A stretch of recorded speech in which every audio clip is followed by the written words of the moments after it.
Vanangu takawirirana kare kuti izvo kana munhu akave nerelationship, toti relationship iri pakati pa A ndiye mukomana na B ndiye musikana. Takawirirana kuti A ari kutengesa product yake, B ari kutengesa product yake. Vanhu ava vari vaviri vese vari kutengesa maproducts. Asi zvinoitika nezvinofanirwa kuitika ndezvizvizvi. Ndezvekuti A product yauri kutengeswa iri kuaseswa na B. Uya B product yauri kutengesa iri kuaseswa na A.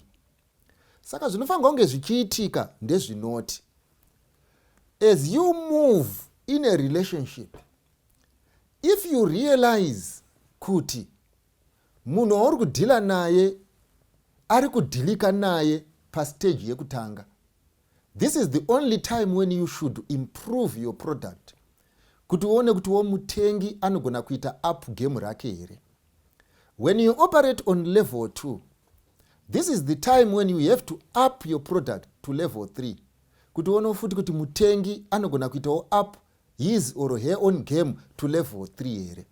Saka zvinoitika ndechinoti every relationship inotanga iri pa entry point, and every relationship must grow, every relationship must improve, every product inopuwa nemunhu inofanirwa kunge ichiimprove. But do not oversell usina kuona buying capacity yemutengi. In case munhu anopaparika kumhanya kunombundira zvinhu, why? Pamusana pekuti arealize value yazvinazvo, but in the process he or she cannot pay for the value. Saka chinozoitika ndechinoti, you have a relationship where a product has been bought only but to be underutilized, or where a product of value has been bought but ne price isiriyo. Why? Pamusana pekuti your entry point wa offer everything that is on offer.